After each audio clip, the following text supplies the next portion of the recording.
चलो, so good morning everyone. इस last lecture में हमने डिस्कशन कंप्लीट किया था about electrostatics, electric field and electric potential and उसके एप्लीकेशन इन वेरियस केसेस। तो आज जो हम पार्ट डिस्कस करने जा रहे हैं अकॉर्डिंग टू एनसीईआरटी, ये सेकंड टॉपिक है। मतलब 12th एनसीईआरटी पार्ट फर्स्ट का जो बुक है उसका फर्स्ट टॉपिक में हमने इलेक्ट्रिक फील्ड एंड पोटेंशियल देखा है, और उसके बाद में नेक्स्ट टॉपिक आता है दैट इज कैपेसिटेंस। कैपेसिटेंस। लेकिन एक्चुअल में इस टॉपिक में कोई डिफरेंट न्यू वाली कंसेप्ट हमें पढ़नी नहीं है। मतलब जो इलेक्ट्रोस्टैटिक्स में पढ़ा था वही एक स्पेशल केस में ये अप्लाई होगा, और हम यहाँ पे capacitance of the capacitor study करने वाले हैं। ठीक है, कैपेसिटेंस स्टडी करेंगे, उसके लिए हमें रिक्वायरमेंट होगी कैपेसिटर की। यहाँ पे जो भी कंसेप्चुअल पार्ट हमें डिस्कस करना है वो सेम होगा एज दैट ऑफ इलेक्ट्रोस्टैटिक्स। मतलब कि now onward you will come to know that electrostatics को हमने जितना टाइम दिया था वो रिमेनिंग टॉपिक को कंप्लीट करने के लिए, समझने के लिए, उसके क्वेश्चन सॉल्व करने के लिए कितना हेल्पफुल होता है। ठीक है, तो कैपेसिटर या फिर कैपेसिटेंस का डिस्कशन हमें यहाँ पे स्टार्ट करना है, और उसको डिस्कस करने से पहले कुछ बेसिक एक फिनोमिनन है जिसको हम यहाँ पे डिस्कस करने वाले हैं, and that is polarization. Polarization of dielectric. जो भी डाइइलेक्ट्रिक सब्सटेंस होते हैं, डाइइलेक्ट्रिक्स होते हैं, उनका हमें क्या करना है, पोलराइजेशन कैसे होता है, पोलराइजेशन का मतलब क्या होता है, क्यों होता है, ये बातें हम डिस्कस करेंगे। एंड उसी को अपन कैपेसिटर में अप्लाई करेंगे, क्योंकि कैपेसिटर क्या है, सबको मालूम है कि कैपेसिटर एक डिवाइस है जिसका काम है इलेक्ट्रिक चार्ज या फिर इलेक्ट्रोस्टैटिक पोटेंशियल एनर्जी को स्टोर करना। कैपेसिटर क्या है, एक डिवाइस है जिसका काम है इलेक्ट्रिक चार्ज और इलेक्ट्रोस्टैटिक पोटेंशियल एनर्जी को स्टोर करना। तो एक्चुअल किस मैकेनिज्म से ये चार्ज को या फिर पोटेंशियल को स्टोर करता है, ये बात हम यहाँ पे डिस्कस करने वाले। ठीक है, तो उसके लिए हमें सबसे पहले डिस्कस करना पड़ेगा अबाउट डाइइलेक्ट्रिक। तो डाइइलेक्ट्रिक का मतलब क्या होता है, what is mean by dielectric? Dielectric means what? कितने लोगों को मालूम है डाइइलेक्ट्रिक का मतलब क्या होता है? अब ये डाइइलेक्ट्रिक एक्चुअल में क्या है, इतना मतलब इसका ही डिस्कशन हमने नहीं किया है, लेकिन डाइइलेक्ट्रिक को अपन यूज भी कर चुके हैं। उसके लिए हमने बहुत सारी बातें डिस्कस भी की है। आपको मालूम होगा मीडियम का कांस्टेंट स्टडी करते टाइम हम epsilon not, permittivity of the free space के साथ में एक के वाला कांस्टेंट लेते थे, और उस कांस्टेंट को बोला जाता था डाइइलेक्ट्रिक कांस्टेंट। और उसके लिए हमने देखा था कि ये मेटल के लिए, कंडक्टर के लिए इंफिनिटी है, उसको छोड़ के बाकी सब वैल्यू जो है इसकी फाइनाइट होती है, मतलब it lies in between 1 and infinity. तो ये जो डाइइलेक्ट्रिक होता है इसका मतलब है कि जो नॉन कंडक्टिंग सब्सटेंसेस है, non conducting substances are called as dielectric. अब नॉन कंडक्टिंग सब्सटेंस को अपन इंसुलेटर भी बोलते हैं। इसका मतलब जितने सारे इंसुलेटर्स होंगे या फिर नॉन कंडक्टिंग सब्सटेंसेस होंगे उनको हमें यहाँ पे डाइइलेक्ट्रिक बोलना है। ठीक है, तो डाइइलेक्ट्रिक का मतलब क्या है, सिंपली नॉन कंडक्टिंग सब्सटेंसेस और इंसुलेटर्स आर कॉल्ड एज डाइइलेक्ट्रिक्स। तो बेसिकली ये जो डाइइलेक्ट्रिक्स अपन यहाँ पे पढ़ने वाले हैं ये होते हैं दो टाइप के, जिसको हम कंसिडर करते हैं एक पोलर डाइइलेक्ट्रिक एंड दूसरा नॉन पोलर डाइइलेक्ट्रिक। अब सेम कंसेप्ट आपको केमिस्ट्री में भी पढ़नी होती है। याद है किसी को polar dielectric and non polar dielectric का मतलब क्या होता है?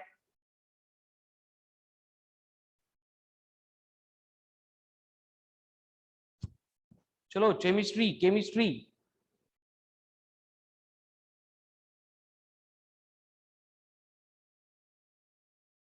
क्या होता है बोलो? नहीं, polar and non polar dielectric, इसका मतलब क्या है, एकदम सिंपल है। देखो यहाँ पे हम कंसेप्ट यूज करेंगे सीजी की। सीजी मतलब सेंटर ऑफ ग्रेविटी।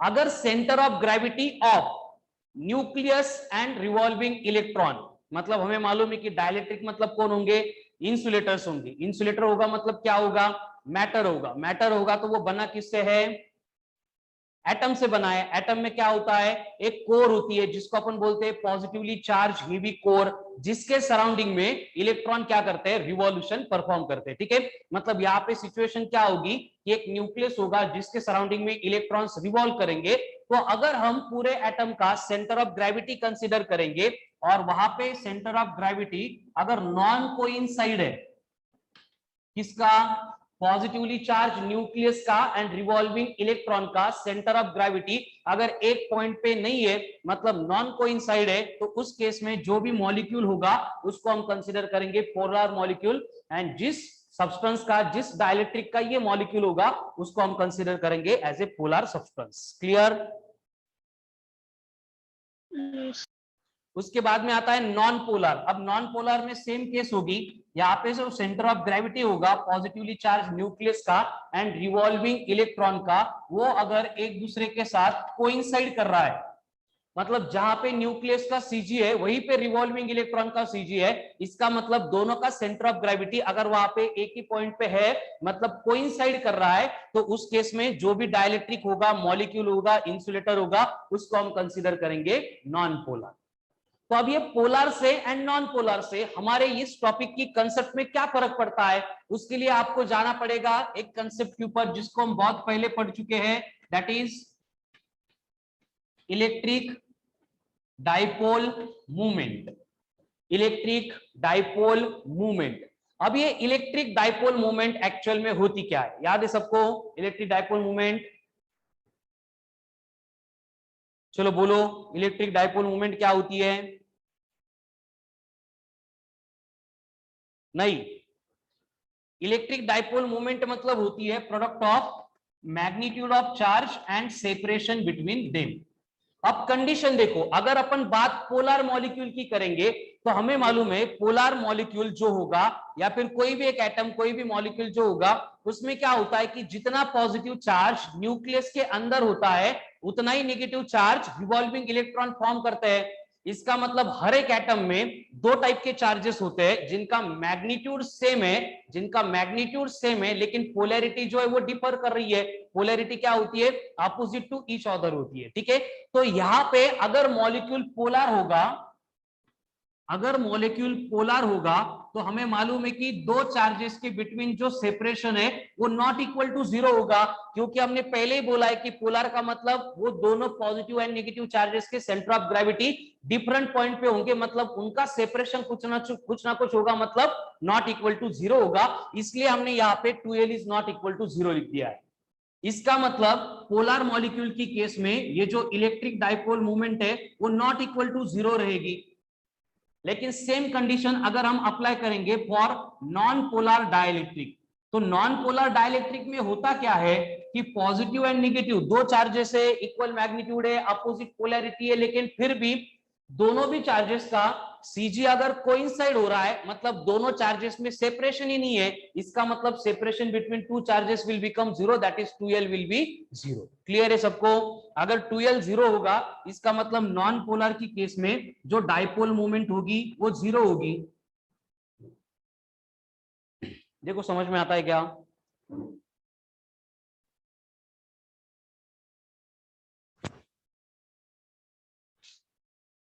करते का?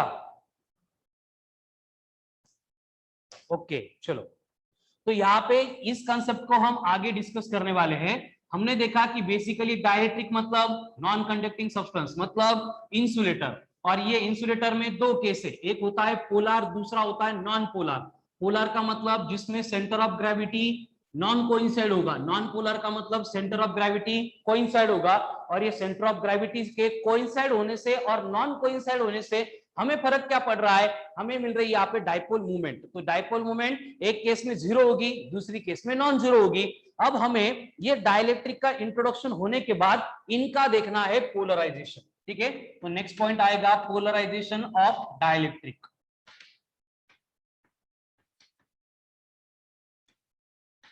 अब पोलराइजेशन ऑफ डाइलेक्ट्रिक मतलब होता क्या है वो समझने के लिए हम क्या करेंगे, एक एग्जांपल लेंगे जिसमें हम पोलर डाइलेक्ट्रिक जो होगा। अब पोलर डाइलेक्ट्रिक, डाइलेक्ट्रिक मतलब हमें मालूम है कोई भी इंसुलेटर ले लो, glass, wood, rubber, plastic, ETC, अगर वो पोलर है इसका मतलब क्या होगा देविका?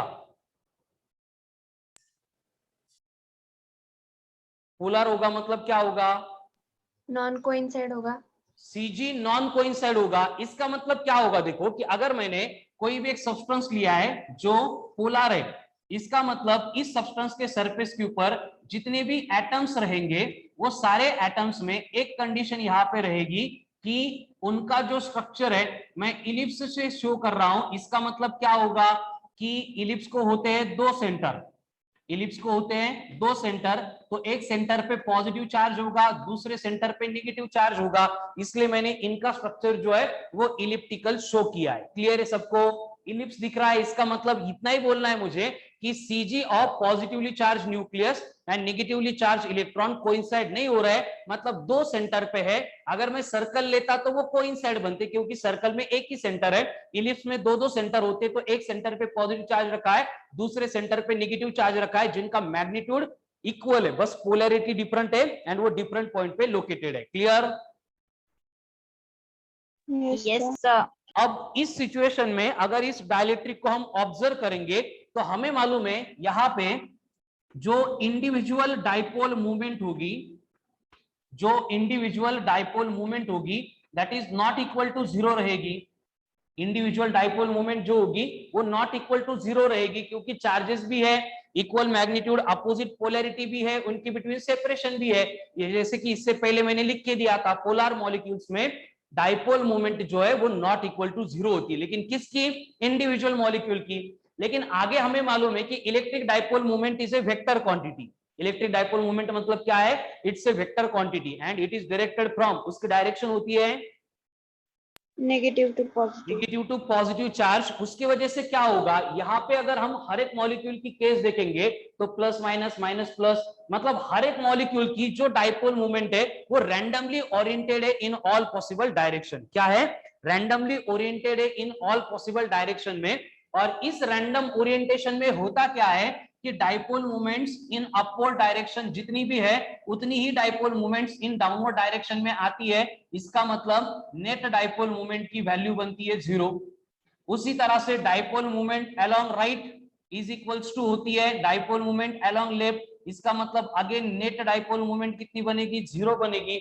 इसका मतलब ये जो डाइलेक्ट्रिक होगा नॉर्मल स्टेट में पोलर है, फिर भी हम यहाँ पे लिखेंगे कि इसकी जो नेट डाइपोल मूवमेंट होगी, इसकी जो नेट डाइपोल मूवमेंट होगी यानी P होगी, that will become equals to zero. Clear है सबको? Yes sir. अब हम क्या करेंगे, इसी डाइलेक्ट्रिक को कुछ भी नहीं करेंगे, बस इसके दोनों साइड में हम चार्जेस प्लेस करके इलेक्ट्रिक फील्ड प्रोड्यूस करेंगे। अब इलेक्ट्रिक फील्ड कैसे प्रोड्यूस होती है? एकदम सिंपल है। यहाँ पे सपोज मैंने पॉजिटिव चार्ज रख दिया और यहाँ पे मैंने नेगेटिव चार्ज रख दिया, तो क्या होगा? ये दोनों चार्जेस की बिटवीन का जो स्पेस है उसमें इलेक्ट्रिक फील्ड प्रोड्यूस होगी। अब जो इलेक्ट्रिक फील्ड हमने अप्लाई की है उसकी डायरेक्शन कहां से कहां तक होगी? पॉजिटिव से नेगेटिव तक। तो ये बन गए डायरेक्शन ऑफ इलेक्ट्रिक फील्ड जो हमने एक्सटर्नली अप्लाई की थी। क्लियर है? यस। अब आगे क्या होगा देखो, यहाँ पे मैंने पॉजिटिव चार्ज प्लेस किया है, इसका मतलब इस डाइलेक्ट्रिक के सरफेस के ऊपर जो भी नेगेटिव चार्जेस रहेंगे वो सारे क्या करेंगे, ये पॉजिटिव चार्ज की तरफ, पॉजिटिव चार्ज के टुवर्ड्स इस तरह से अलाइन हो जाएंगे। इसका मतलब ये नहीं कि मॉलिक्यूल से एटम से बाहर निकल के आएंगे, उसी मॉलिक्यूल में रहेंगे, उसी एटम में रहेंगे, बस सारा नेगेटिव चार्ज एक साइड में, एक कॉर्नर में आने का ट्राई करेगा। एट द सेम टाइम यहाँ पे नेगेटिव चार्ज है, मतलब उसके साइड में कौन आएगा? इस तरह के पॉजिटिव चार्ज वहां पे आके अलाइन हो जाएंगे। यानी कि अगर यहाँ पे देखेंगे तो सारे डाइपोल मूवमेंट की जो डायरेक्शन है, सारे डाइपोल मूवमेंट की डायरेक्शन जो है वो एक ही डायरेक्शन में अलाइन होने से सेम बन गई। समझ में आ रहा है? Yes sir. यही डाइलेक्ट्रिक था, यहाँ पे रैंडम ओरिएंटेशन था, लेकिन जैसे हमने इलेक्ट्रिक फील्ड अप्लाई कर दी, because of reorientation of negative charges and positive charges, क्या होगा? Negative charge will get accumulated towards externally applied positive charge and positive charge will get accumulated towards externally applied negative charge। इस तरह से charges का separation हो जाएगा। और ये चार्जेस सेपरेशन होने से होगा क्या कि जो केस हम पहले देखते थे यहाँ पे इंडिविजुअल डाइपोल मूवमेंट, वो तो पहले भी नॉन जीरो थी, अब भी नॉन जीरो रहेगी। मतलब हम लिखेंगे कि यहाँ पे जो इंडिविजुअल डाइपोल मूवमेंट है that will be not equal to zero. लेकिन अब अगर डायग्राम में देखेंगे तो सारी डाइपोल मूवमेंट जो है वो एक ही डायरेक्शन में अलाइन है। इसका मतलब अगर सारी डाइपोल मूवमेंट एक डायरेक्शन में आ गई तो वहां पे फॉर्म होने वाली जो भी नेट डाइपोल मूवमेंट है वो भी कितनी बनेगी? नॉट इक्वल टू जीरो बनेगी। मतलब चेंज क्या हुआ देखो, जो डाइलेक्ट्रिक था, जो इंसुलेटर था, हमने उसको कुछ भी नहीं किया है, वही डाइलेक्ट्रिक यहां पे मैंने फिर से लिख दिया था। बट हमने किया क्या, ये डाइलेक्ट्रिक के दोनों साइड में, इस साइड में पॉजिटिव चार्ज, इस साइड में नेगेटिव चार्ज, इस तरह से चार्जेस की अरेंजमेंट कर दी। मतलब डाइलेक्ट्रिक को हमने एक्सटर्नल इलेक्ट्रिक फील्ड में प्लेस किया, और उस डाइलेक्ट्रिक को एक्सटर्नल इलेक्ट्रिक फील्ड में प्लेस करने से हुआ क्या, जो नेट डाइपोल मोमेंट पहले जीरो हुआ करती थी, अब वो नॉन जीरो हो गई। इसका मतलब हम क्या बोल सकते हैं, यहां पे डाइपोल मोमेंट इंड्यूस्ड हो गई। क्या हो गई, डाइपोल मोमेंट इंड्यूस्ड हो गई। अब ये डाइपोल मोमेंट इंड्यूस्ड होने का जो भी फेनोमेनन है, उसी को बोला जाता है पोलराइजेशन। फिनिश्ड हो गया। तो अब यहाँ पे कंडीशन क्या होती है, देखो हमने अप्लाई की थी इलेक्ट्रिक फील्ड जिसकी डायरेक्शन है पॉजिटिव टू नेगेटिव चार्ज, और इसकी वजह से जो डाइपोल मोमेंट इंड्यूस्ड होगी उसकी डायरेक्शन भी सेम रहेगी as that of applied electric field, because dipole moment directed होती है from negative to positive charge. कड़ाला का इंपॉर्टेंट पॉइंट है, ये स्टार मार्क करके लिख लो, मैं लिख के नहीं देने वाला, कि dipole moment will be induced in the same direction as that of applied external electric field. Clear? Yes sir. अब उस केस में क्या होगा, देखो इस सरफेस के ऊपर जो इलेक्ट्रिक फील्ड इंड्यूस्ड होने वाली है, इसको मैं बोलूंगा इलेक्ट्रिक फील्ड इंड्यूस्ड। ये इंड्यूस्ड होगी अपोजिट डायरेक्शन में, क्योंकि इलेक्ट्रिक फील्ड की डायरेक्शन पॉजिटिव टू नेगेटिव होती है। यानी कि हम जब भी एक्सटर्नल इलेक्ट्रिक फील्ड अप्लाई करते हैं, तो एक्सटर्नल इलेक्ट्रिक फील्ड को अप्लाई करने के बाद इस डाइलेक्ट्रिक के सरफेस के ऊपर जो इलेक्ट्रिक फील्ड इंड्यूस्ड होगी, डेवलप होगी, वो क्या करती है, अप्लाइड इलेक्ट्रिक फील्ड को अपोज करती है। ध्यान से सुनो मेरे स्टेटमेंट, कि हमने जो इलेक्ट्रिक फील्ड अप्लाई की थी एक्सटर्नली, ये डाइलेक्ट्रिक के सरफेस के ऊपर जो डाइपोल मोमेंट इंड्यूस हो गई, वो अपोज करती है किसको, अप्लाइड इलेक्ट्रिक फील्ड को। एंड इस अपोज को ओवरकम करके ये चार्ज का ओरिएंटेशन चेंज करने के लिए ये जो अप्लाइड इलेक्ट्रिक फील्ड होती है, ये करती है यहाँ पे वर्क। क्या करती है, work. and we know that every work done is stored in the form of energy। तो यहाँ पे अगर इलेक्ट्रिक फील्ड के अगेंस्ट वर्क डन हुआ है, that means energy will get stored in the form of electric energy, in the form of electrostatic potential energy। तो इसका मतलब क्या होगा, इस फेनोमेनन में, किस फेनोमेनन में, ऐसे फेनोमेनन में जहां पे डाइपोल मूवमेंट इंड्यूस हो गई, वहां पे क्या होता है, वर्क करना पड़ता है, एंड ये वर्क स्टोर होता है in the form of energy, that is known as electrostatic potential energy. Clear है सबको? Yes sir. अब यहाँ पे जो इंड्यूस्ड डाइपोल मूवमेंट होती है, इंड्यूस्ड डाइपोल मूवमेंट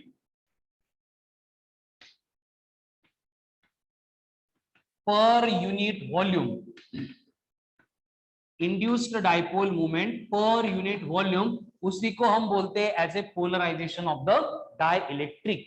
अब ये जो पोलराइजेशन होगा, basically it is denoted by P, it is given by, अब डाइपोल मूवमेंट है मतलब कौन है, ये P है, और पोलराइजेशन को मैं PZ बोलता हूं, ठीक है। तो ये पोलराइजेशन बनेगा induced dipole movement per unit volume, यानी P वेक्टर अपॉन V। लेकिन डाइपोल मोमेंट का फॉर्मूला हमें मालूम है, क्या होता है, पोलराइजेशन इज इक्वल्स टू, ये बनेगा Q into L divided by volume, बनेगी एरिया इंटू L। यानी कि पोलराइजेशन के जो यूनिट्स एंड डायमेंशंस होंगे, that will be same as that of Q by A। और Q बाय A को हमने क्या बोला है पहले, चलो common fast, Q by A का मतलब क्या था, charge density, surface charge density, charge per unit area मतलब क्या, सरफेस चार्ज डेंसिटी। है क्लियर? Yes sir. ओके, तो यहाँ पे ये पोलराइजेशन हो गया किसका, फॉर पोलर डाइलेक्ट्रिक। अगर सेम पार्ट में अप्लाई करूंगा फॉर नॉन पोलर डाइलेक्ट्रिक, तो नॉन पोलर में क्या होगा, हमें मालूम है कि जब तक हमने इलेक्ट्रिक फील्ड अप्लाई नहीं की थी, तब तक उसकी इंडिविजुअल डाइपोल मोमेंट भी जीरो होगी। क्यों? क्योंकि वहां पे ऐसे सर्कल हम शो करेंगे, सर्कल शो किए मतलब एक ही सेंटर है, एंड उसी सेंटर पे पॉजिटिव चार्ज भी है, उसी सेंटर पे नेगेटिव चार्ज भी है। इस तरह की केस होगी ये नॉन पोलर डाइलेक्ट्रिक की। Before application of electric field. जब तक हमने इलेक्ट्रिक फील्ड अप्लाई नहीं की है तब तक ये नॉन पोलर डाइलेक्ट्रिक इस तरह से बिहेव करेगा। अब अगर ये सिचुएशन है तो इसका मतलब क्या होगा, इंडिविजुअल डाइपोल मोमेंट जो नॉट इक्वल टू 0 हुआ करती थी, अब यहाँ पे individual dipole moment will become equal to 0।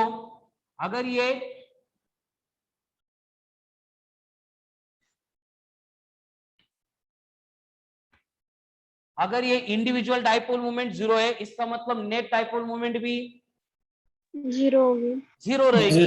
इसको अगर हम एक्सटर्नल इलेक्ट्रिक फील्ड में रखेंगे तो फिर से क्या होगा, वही मैकेनिज्म होगा कि negative charge will get accumulated towards positive terminal and positive charges will get accumulated towards negative charges, hence charges will get separated or aligned in the same direction, so they will form dipoles which are directed in the same direction, hence net dipole moment on the surface of non dielectric molecule when placed in external electric field will become not equal to 0।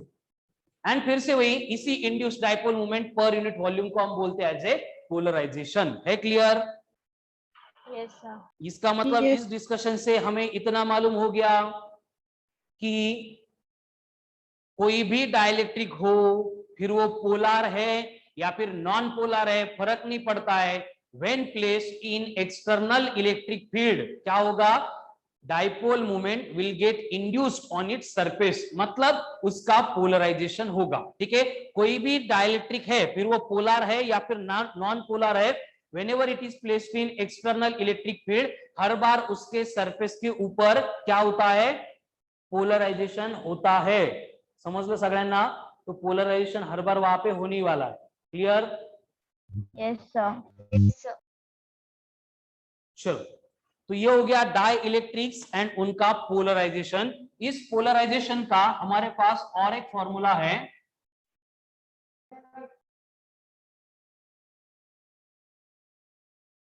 Polarisation is also given by pz vector is equals to chi है,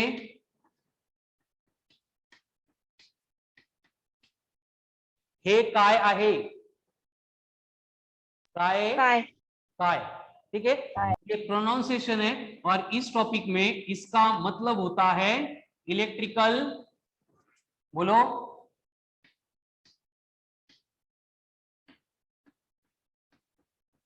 susceptibility. Same हमें magnetics में भी concept देखनी है, काय suffix ई है, इसका मतलब होगा यहां पे इलेक्ट्रिकल ससेप्टिबिलिटी। क्या ये इलेक्ट्रिकल ससेप्टिबिलिटी। ओके, और ये इलेक्ट्रिकल ससेप्टिबिलिटी का मतलब होता है, क्या होता है मतलब,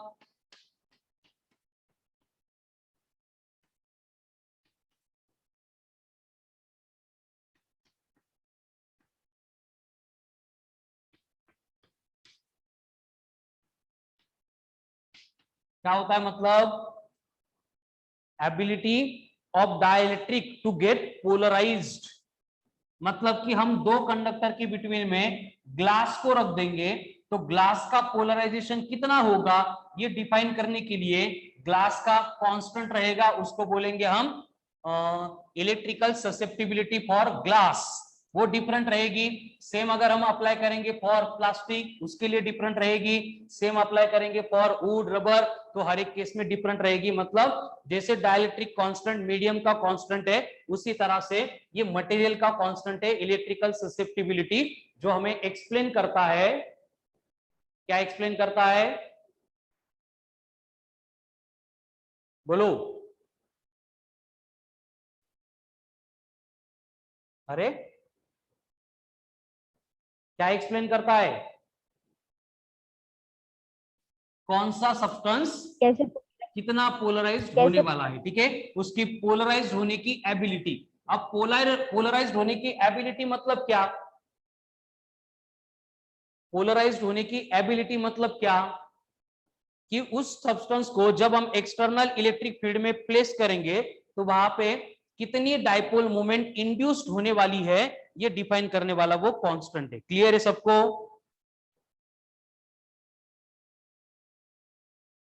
क्लियर है? ठीक है, तो ये था डाई इलेक्ट्रिक्स एंड उसका पोलराइजेशन। अब आएंगे हम एक्चुअल टॉपिक के ऊपर, दैट इज कैपेसिटर। कैपेसिटर, तो कैपेसिटर मतलब क्या होता है, what is mean by capacitor? Basically capacitor it's a device used to store electric charge or electrostatic potential energy। क्या है कैपेसिटर? मतलब एक डिवाइस है जिसको हम यूज करते हैं टू स्टोर इलेक्ट्रिक चार्ज और electrostatic potential energy. Electric charge और इलेक्ट्रोस्टैटिक पोटेंशियल एनर्जी को स्टोर करने के लिए जो डिवाइस हम यूज करते हैं उसको बोला जाता है कैपेसिटर। क्लियर है? Yes, sir. ये हो गई उसकी कंसेप्चुअल डेफिनेशन, और इसको हम ऐसे भी डिफाइन करते हैं, it's an arrangement of two conductors having equal and opposite charges, and separated by certain dielectric medium. ठीक है, मतलब हम क्या करते हैं, कैपेसिटर बनाने के लिए एक सिंपल सी अरेंजमेंट करते हैं जिसमें होता क्या है कि दो कंडक्टर्स होते हैं, और दो कंडक्टर के ऊपर क्या चाहिए, इक्वल एंड अपोजिट चार्ज। मतलब मैग्नीट्यूड इक्वल होगा, लेकिन एक के ऊपर अगर हमने पॉजिटिव चार्ज डिपॉजिट किया है तो दूसरे के ऊपर क्या चाहिए, नेगेटिव चार्ज चाहिए। एंड इन दोनों के बिटवीन का जो भी मीडियम होगा कंपलसरी ये सेपरेटेड होगा। किससे सेपरेटेड होगा?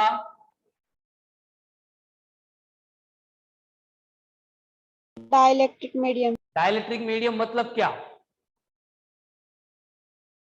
जिसका polarization insulator, non conducting medium. Example बोल सकते हो उसका?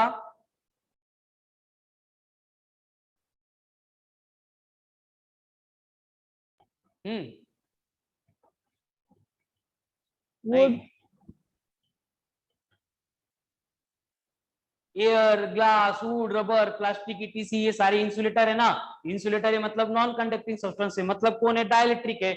यानी कि हमें क्या करना है, इससे पहले जो देखा था वही करना है, पोलराइजेशन का फेनोमेनन वही एप्लीकेबल है कैपेसिटर में, कि हम दोनों तरफ से एक पॉजिटिव नेगेटिव चार्ज रख देंगे, बीच में कौन होगा, इंसुलेटर होगा, मतलब डाइलेक्ट्रिक होगा। और उस प्रोसेस में क्या होता है, हमें मालूम है कि ये चार्जेस जो होंगे on the surface of dielectric, उनको अलाइन करने के लिए एक डायरेक्शन में एक्सटर्नल इलेक्ट्रिक फील्ड को वर्क करना पड़ता है। एंड ये वर्क जो होगा वो स्टोर होगा इन the form of electrostatic potential energy. And वही एनर्जी जो स्टोर होती है जिस डिवाइस में होती है उसी को कैपेसिटर बोलते हैं। वही लिखा है बोर्ड पे, लग रही है लिंक? yes sir, ठीक है, तो ये हो गया कैपेसिटर, है ना। डायग्राम में शो भी किया है, होती क्या है अरेंजमेंट, मतलब जो डाइलेक्ट्रिक्स का पोलराइजेशन हमने पढ़ा है वही फेनोमिनन एप्लीकेबल होता है कैपेसिटर में। एंड उसी फेनोमिनन से यहाँ पे इलेक्ट्रिक चार्ज या फिर इलेक्ट्रोस्टैटिक पोटेंशियल एनर्जी जो है वो स्टोर होती है। अब कैपेसिटर आ गया तो हमें कैपेसिटर से रिलेटेड एक इंपॉर्टेंट पॉइंट पढ़ना पड़ेगा, that is capacitance. Capacitance, now what is mean by capacitance?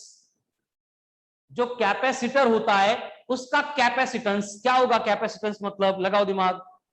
ability of capacitor to store energy, very good. Capacitor का काम जो है वो करने की उसकी एबिलिटी और कैपेसिटी, मतलब बनेगा कैपेसिटेंस। तो हम इसको बोलेंगे ability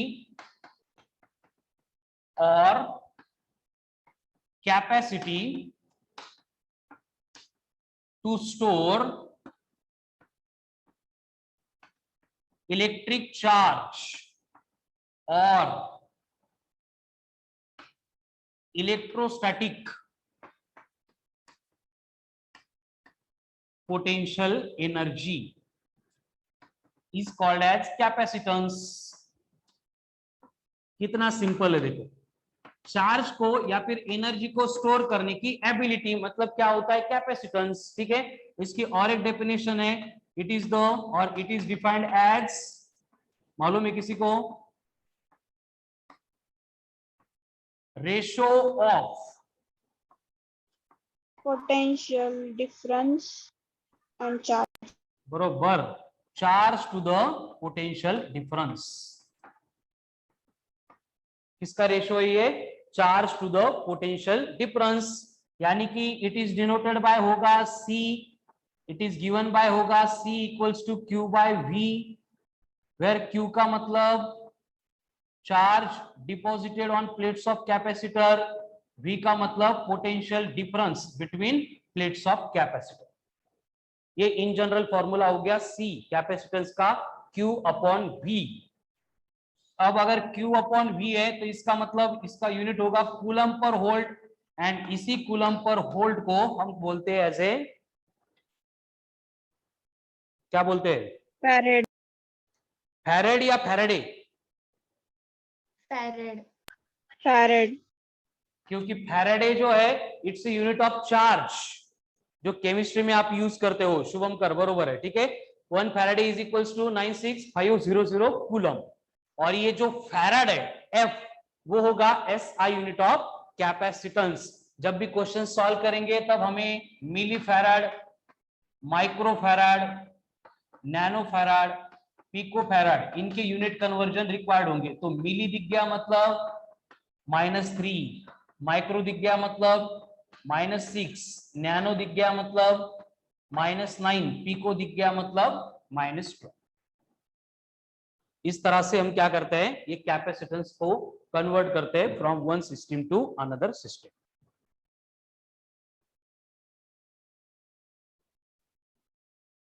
clear? Yes. Yes, sir.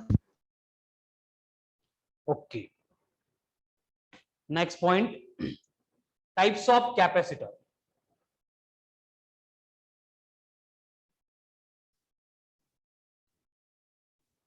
According to shape ये कैपेसिटर के वेरियस टाइप्स होते हैं, जिसमें से हमें 3 बेसिक टाइप से उनको पढ़ना है, types of capacitor. Types of capacitor, उसमें सबसे पहले सबसे इंपॉर्टेंट टाइप आती है, that is parallel plate capacitor.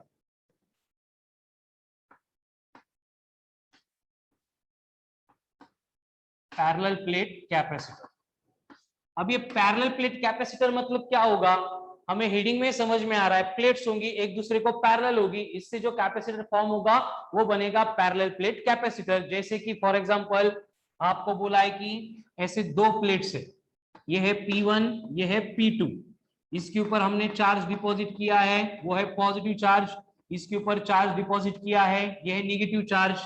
If they are separated by a distance of D, इन दोनों प्लेट्स को अगर हमने D इतने डिस्टेंस से सेपरेट किया है, तो यहाँ पे हमें मालूम है इसके इन बिटवीन क्या होगा, इलेक्ट्रिक फील्ड प्रोड्यूस होगी, जिसकी डायरेक्शन रहेगी फ्रॉम पॉजिटिव टर्मिनल या फिर positive plate to negative plate.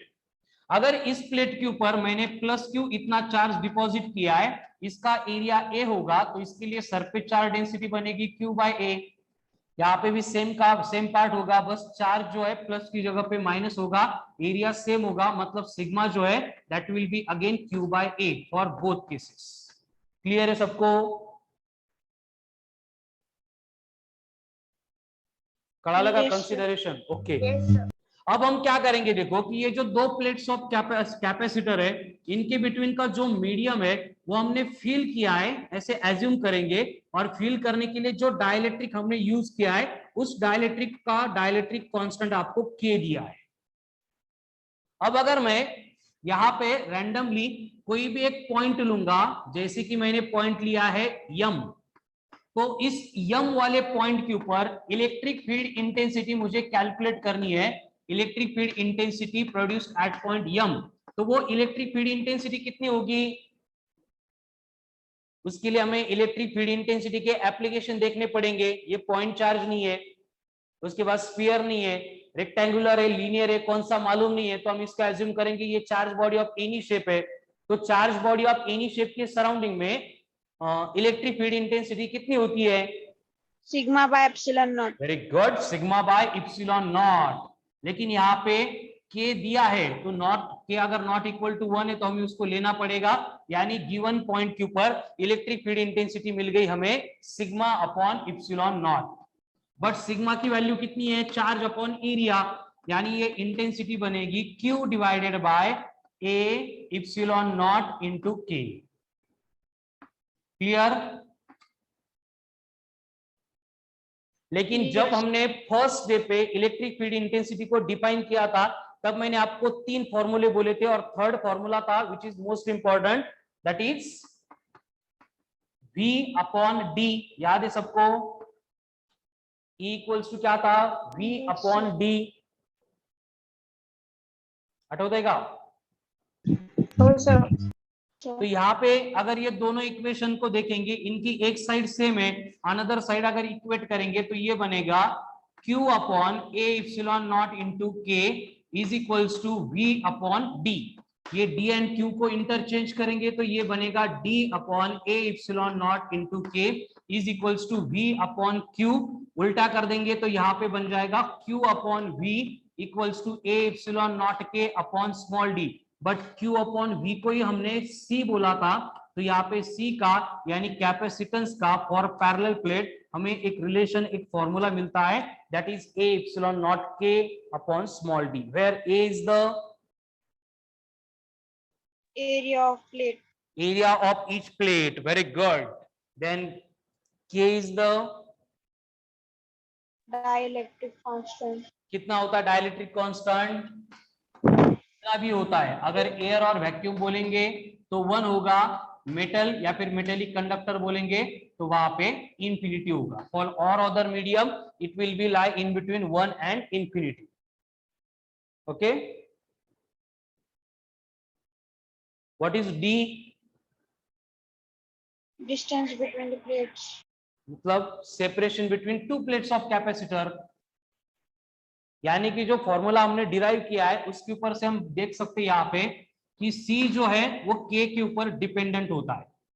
यानी कि अगर कैपेसिटर के प्लेट्स के बिटवीन जो मीडियम है उसको अगर एयर से रिप्लेस करके हम डाइलेक्ट्रिक मीडियम इंट्रोड्यूस करेंगे तो डाई इलेक्ट्रिक टाइम्स उसकी कैपेसिटी बढ़ती है, यानी C बनेगा प्रोपोर्शनल टू K। उसके बाद में हमें दिख रहा है कि C proportional to 1 upon D है, यानी कि कैपेसिटर के प्लेट्स के बिटवीन का सेपरेशन अगर हमने चेंज किया तो वहां पे कैपेसिटेंस भी चेंज होगा। लेकिन कैसे? इनवर्सली, मतलब सेपरेशन बढ़ा दिया तो कैपेसिटेंस कम होगा। सेपरेशन कम कर दिया तो कैपेसिटेंस बढ़ेगा। Very good. वही रिलेशन अगर हम V के लिए अप्लाई करेंगे तो V के साथ हमें मालूम है D जो है वो डायरेक्टली प्रोपोर्शनल है। ये वाला इक्वेशन देखो, VD डायरेक्टली प्रोपोर्शनल है, यानी सेपरेशन बढ़ाने से क्या होगा? पोटेंशियल बढ़ जाएगा। उसी तरह से ये जो V है ये प्रोपोर्शनल है टू द 1 अपॉन। ठीक है, एक्सट्रीमली इंपॉर्टेंट रिलेशन है रिलेटेड टू कैपेसिटर। ठीक है, so this is all about parallel plate capacitor.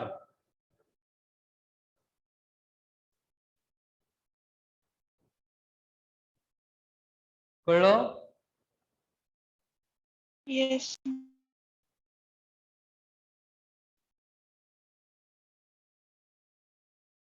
Okay, चलो तो सॉल्व क्वेश्चन, एक दो क्वेश्चन सॉल्व करते हैं। Write down question. Calculate the capacitance of the capacitor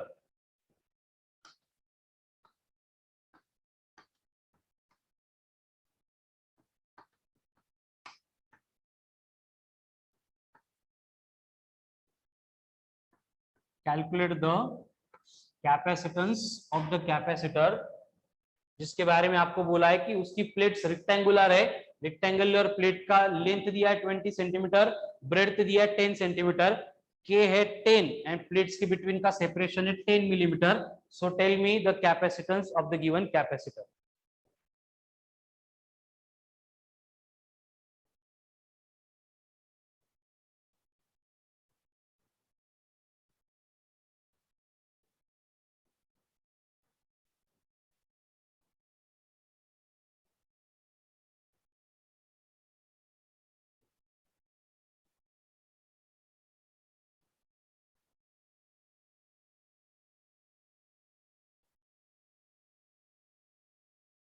Neha and Gaurangi आज क्लासवर यायची तुम्हाला दोघींना बेटा 12:30 वाजता. Neha and Gaurangi.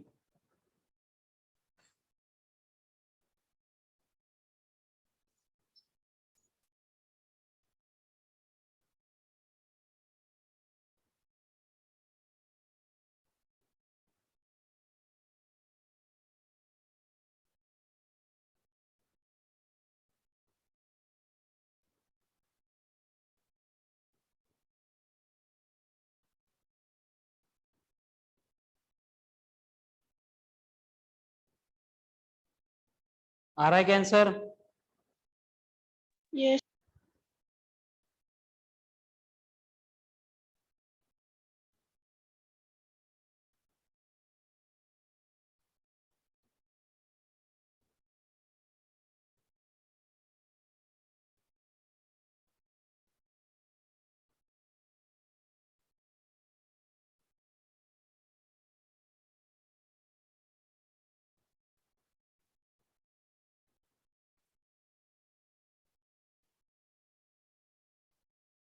Very good. Akanksha का आ गया आंसर.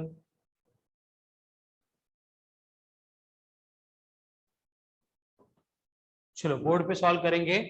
सबसे पहले हमें एरिया लगेगा, तो एरिया कैलकुलेट करते हैं. एल इंटू बी से 20 इंटू 10 बनेगा 200. सेंटीमीटर का -2, सेंटीमीटर का -2 मतलब ये हो गया -4, यानी प्लेट्स का एरिया आ गया 2 इंटू 10 की पावर -2 मीटर का स्क्वायर.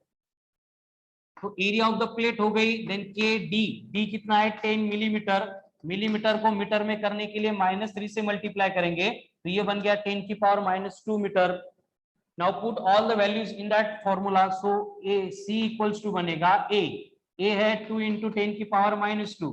इप्सिलॉन नॉट कितना है 8.85 into 10 की पावर -12. k कितना दिया है 10 डिवाइडेड बाय d कितना है 10 की पावर -2 कैंसल, यानी कैपेसिटेंस विल बी 8.85 into 2 मतलब आता है 17.70 into 10 की पावर -12 प्लस 11 यानी -11 फैराड. यानी हम इसको ऐसे भी लिख सकते हैं C इक्वल टू 177 फैराड. है क्लियर सबका? पढ़ लगा? Oh, sir. ओके. Yes. चलो अभी आपको बोला है कि सेम कैपेसिटर है और इस कैपेसिटर में हमने क्या किया, separation between two plates of capacitor double किया. सेपरेशन अगर डबल हो रहा है तो आपको पूछा है कि वहां पे कैपेसिटेंस कितना होगा. जो सेपरेशन था अब उसका डबल कर दिया सेपरेशन. हाँ. Very good. कैसे? C प्रोपोर्शनल टू 1/d है, इसका मतलब C2/C1 बनेगा D1/D2. अगर यहाँ पे D1 को अपन D कंसीडर करेंगे तो बाद में ये डबल हो रहा है, मतलब ट्वाइस ऑफ D हो रहा है, यानी C2/C1 बनेगा D upon twice of D. dd cancel, तो C2 बनेगा C1/2, यानी उसका हाफ बनेगा 8.85 इंटू 10 की power -11 farad. This will be your capacitance. ठीक है.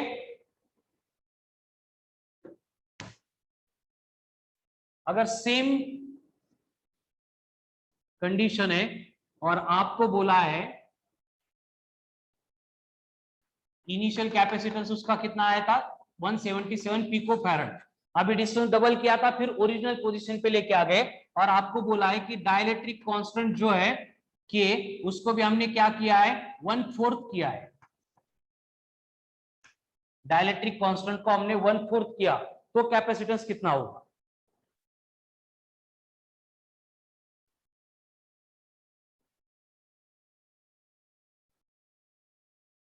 बोलो.